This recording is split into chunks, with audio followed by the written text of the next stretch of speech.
الحمد لله على فضله وإحسانه، والشكر له على توفيقه وامتنانه، وأشهد أن لا إله إلا الله وحده لا شريك له تعظيما لشأنه، وأشهد أن سيدنا ونبينا ومولانا محمدا عبد الله ورسوله الداعي إلى رضوانه، صلى الله تعالى عليه وعلى آله وأصحابه وأحبائه، أما بعد. أعوذ بالله من الشيطان الرجيم، بسم الله الرحمن الرحيم.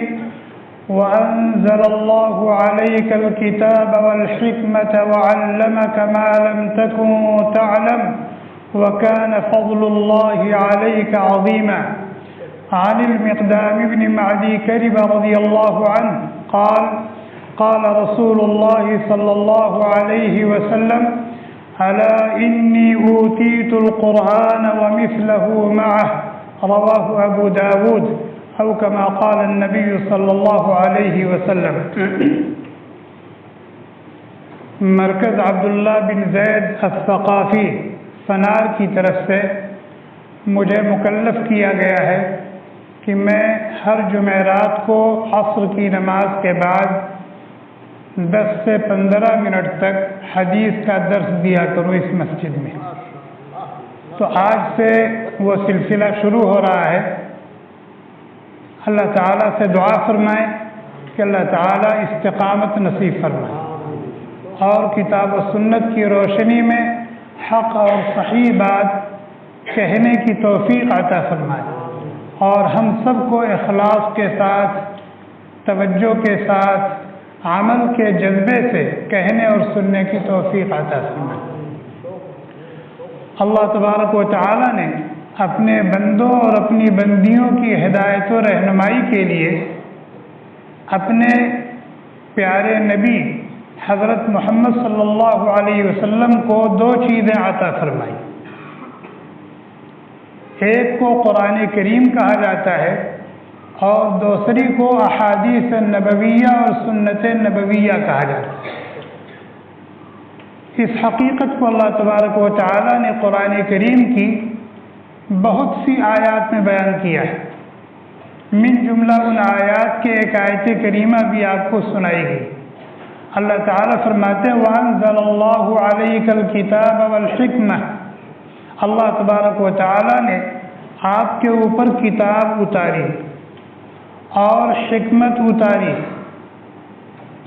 مفسرین کہتے ہیں کتاب سے مراد قرآن کریم ہے اور حکمت سے مراد نبی اکرم صلی اللہ علیہ وسلم کی احادیث مبارکہ اور آپ کی سنت مطہرہ ہے.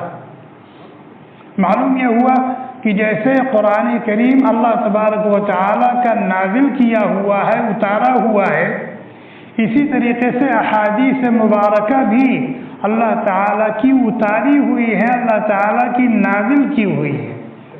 وَأَنزَلَ اللَّهُ عَلَيْكَ الْكِتَابَ وَالْحِكْمَةَ.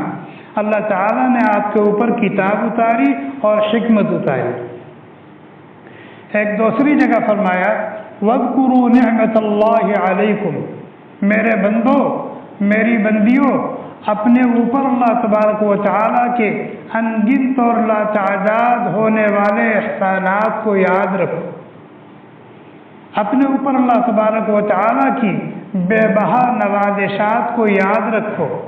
من جملہ ان نعمتوں کے اس عظیم نعمت کو بھی یاد رکھو کہ اللہ تعالیٰ نے تمہاری بھلائی کے لیے قرآن اتارا اور حکمت اتاری، یعنی نبی کی احادیث تم کو عطا کی. یعظکم بہ، جس کے ذریعے سے اللہ تعالیٰ تم کو نصیحت کرتے ہیں تاکہ تم جو مقصد لے کر دنیا میں آئے ہو اس مقصد کو سامنے رکھ کر زندگی گزارنے والے بنو، اور جب تم دنیا سے جاؤ تو اللہ کے محبوب اور مقرب بن کر جاؤ، اور تمہاری دنیا بھی کامیاب ہو اور تمہاری آخرت بھی کامیاب ہو. تو معلوم یہ ہوا کہ جس طرح سے قرآن اللہ کا نازل کیا ہوا ہے، اتارا ہوا ہے، اسی طریقے سے احادیث نبویہ اور سنت مطہرہ یہ بھی اللہ تعالیٰ کی نازل کی ہوئی ہے، اتاری ہوئی. اور یہ دونوں چیزیں جو اتاری گئی ہیں، نازل کی گئی ہیں، قیامت تک آنے والے جن و انس کی ہدایت و رہنمائی کے لیے، ان کے خیر اور بھلائی کے لیے اتاری گئی، اور انسان انہی دونوں سے وابستہ رہ کر اور انہی دونوں کو مضبوطی کے ساتھ تھام کر اور اس کے مطابق زندگی گزار کر ہی کامیاب ہو سکتا ہے۔ اور جو قرآن سے ہٹے گا، احادیث سے ہٹے گا، اس کے مقدر میں ضلالت ہی ضلالت ہے، گمراہی ہی گمراہی ہے۔ ابھی میں نے آپ کو ایک حدیث سنائی ہے ابو داؤد شریف کی، حضرت مقدام بن معدی کرب رضی اللہ تعالی عنہ اس حدیث کے راوی ہیں۔ کہتے ہیں نبی اکرم صلی اللہ علیہ وسلم نے فرمایا، الا، کان کھول کر سن لو، انی اوتیت القرآن ومثلہ معہ، مجھے قرآن دیا گیا ہے، مجھے قرآن دیا گیا ہے اور قرآن کے ساتھ اسی کے مثل ایک اور چیز دی گئی۔ مجھے قرآن دیا گیا ہے اور قرآن ہی کے مانند ایک اور چیز دی گئی ہے۔ محدثین کہتے ہیں وہ چیز نبی اکرم صلی اللہ علیہ وسلم کے ارشادات اور آپ کے فرمودات، امت کو سکھائی ہوئی حکمت اور دانائی کی باتیں ہیں، جس کو حکمت کہا گیا قرآن کریم میں، اور محدثین کی اصطلاح میں احادیث اور سنت کہا جاتا ہے۔ ایک اور آیت کریمہ ہے، اللہ تعالیٰ امہات المؤمنین کو مخاطب کر رہے ہیں، ازواج مطہرات کو، وَاذْكُرْنَ مَا يُتْلَى فِي بُيُوتِكُنَّ مِنْ آيَاتِ اللَّهِ وَالْحِكْمَةِ، اے نبی کی بیویوں، تمہارے گھروں میں اللہ کی جو آیات پڑھی جاتی ہیں اس کو یاد کرو، اس کو سمجھو، اس کے مطابق زندگی گزارو۔ والحکمہ، اور تمہارے گھروں میں حکمت اور دانائی کی جو باتیں ہوتی ہیں، نبی اکرم صلی اللہ علیہ وسلم کے جو ارشادات اور فرمودات ہوتے ہیں، ان کو بھی یاد رکھو، ان کو بھی سمجھو اور ان پر بھی عمل کرو اور دوسروں تک بھی پہنچاؤ۔ تو معلوم کیا ہوا، جس طرح سے قرآن کریم کو یاد رکھنے کا، سمجھنے کا اور اس کے مطابق زندگی گزارنے کا حکم اللہ تعالیٰ نے دیا ہے، اسی طرح سے نبی اکرم صلی اللہ علیہ وسلم کی احادیث مبارکہ کو، آپ کی سنت مطہرہ کو یاد کرنے کا، پڑھنے کا، سیکھنے کا، سمجھنے کا اور اس پر عمل کرنے کا اور دوسروں تک پہنچانے کا حکم دیا ہے۔ قرآن کریم میں اللہ تعالیٰ نے یہ احکام دیے، اور جیسے قرآن کریم پڑھنا، پڑھانا، سیکھنا، سکھانا، سمجھنا، سمجھانا، اس پر عمل کرنا، دوسروں تک پہنچانا بڑی عبادت ہے، اور قرآن اور حدیث میں اس پر بڑے انعام و اکرام بیان کیے گئے۔ اسی طرح سے نبی اکرم صلی اللہ علیہ وسلم کے جو ارشادات اور فرمودات ہیں، اس کو بھی پڑھنا، پڑھانا، سیکھنا، سکھانا، سمجھنا، سمجھانا، اس کو یاد رکھنا، اس پر عمل کرنا، دوسروں تک پہنچانا، یہ بھی بہت بڑی عبادت ہے، ثواب کا کام ہے۔ چنانچہ ابو داؤد شریف کی روایت ہے، حضرت عبداللہ ابن مسعود رضی اللہ تعالی عنہ راوی ہیں، وہ کہتے ہیں نبی اکرم صلی اللہ علیہ وسلم نے دعا دی، فرمایا، نظر اللہ امرأ سمع منا شیئا فبلغه كما سمعه فرب مبلغ اوعى من سامع۔ اللہ تبارک و تعالی اس خوشبخت اور خوش نصیب کے چہرے کو تر و تازہ رکھے جو میری احادیث کو، میرے ارشادات اور فرمودات کو سنے، اس کو یاد کرے، اس کو سمجھے، اس پر عمل کرے، اور پھر جیسا اس نے سنا ہے، سمجھا ہے، بلا کم و کاس دوسروں تک پہنچا دے تاکہ وہ بھی اس پر عمل کرے۔ معلوم کیا ہوا کہ علم کا دو حق ہے۔ جو علم ہم نے حاصل کر لیا، اس کا ایک حق تو یہ ہے کہ ہم خود اس پر عمل کریں، اور اس کا دوسرا حق یہ ہے کہ اپنے تک لے کے بیٹھے نہ رہیں، بلکہ اللہ کے دوسرے بندوں اور دوسری بندیوں تک اس کو پہنچائیں تاکہ وہ بھی اس پر عمل کریں۔ ایک بات اور سن لیں، احادیث کی دو قسمیں ہیں. قرآن کریم بھی اللہ تعالیٰ نے نازل فرمایا، اس کے الفاظ اور جملے اللہ تعالیٰ کی طرف سے، اس کے معانی اور مطالب یہ بھی اللہ تعالیٰ کی طرف سے، اور پورا کا پورا قرآن جبریل امین کے واسطے سے نبی اکرم صلی اللہ علیہ وسلم کے قلب اطہر پر اتارا گیا. نزل به الروح الامین علی قلبک لتکون من المنذرین. جبریل امین لے کر کے آئے ہیں اور نبی اکرم صلی اللہ علیہ وسلم کے قلب اطہر پر اس کو اتارا.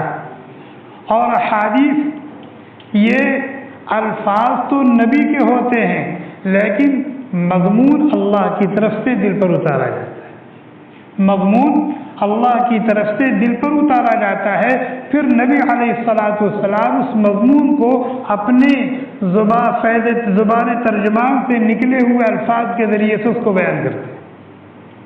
اس کو کہا جاتا ہے احادیث. پھر احادیث کی بھی دو قسمیں ہیں، ایک حدیث نبوی ہے، ایک حدیث قدسی ہے.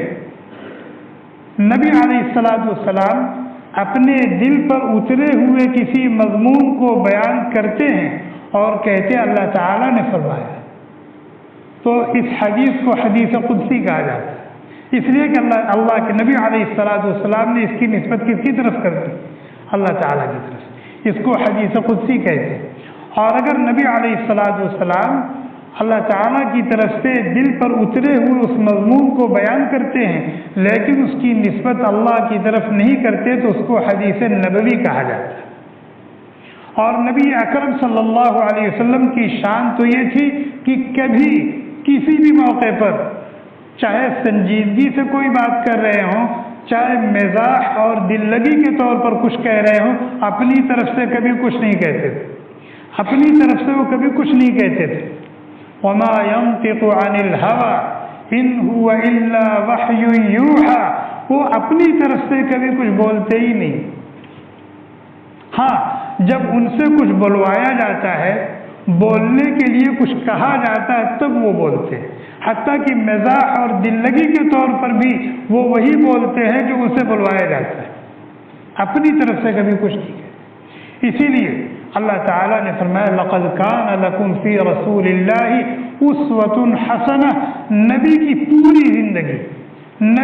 پوری زندگی چاہے گھر کے اندر کی ہو چاہے گھر کے باہر کی ہو، چاہے خوشی کی ہو چاہے غمی کی ہو، چاہے دکھ کی ہو چاہے سکھ کی ہو، چاہے مالداری اور فراخی کی ہو چاہے فقر و فاقہ اور تنگ دستی کی ہو، چاہے سفر کی ہو چاہے حضر کی ہو، زندگی کا ایک ایک پل امت کے لیے کیا ہے؟ نمونہ ہے.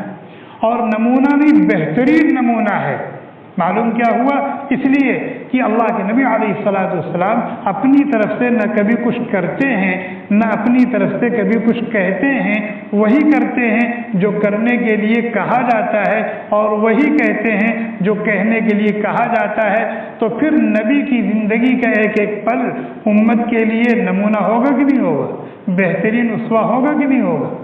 تو جس طرح سے ہم قرآن کریم کی تلاوت کرتے ہیں اور قرآن کریم کا درس ہوتا ہے تو اس کو شوق سے سنتے ہیں اور سمجھتے ہیں، عمل کرنے کی کوشش کرتے ہیں، اسی طرح سے ہم نبی اکرم صلی اللہ علیہ وسلم کی سنت مطہرہ اور آپ کی احادیث طیبہ سے بھی اپنے آپ کو جوڑیں، اپنے آپ کو مربوط کریں، اس کو بھی سنیں، اس کو بھی سمجھیں اور اس کو بھی یاد کریں، اس پر عمل کریں اور دوسروں تک پہنچانے کی کوشش کریں.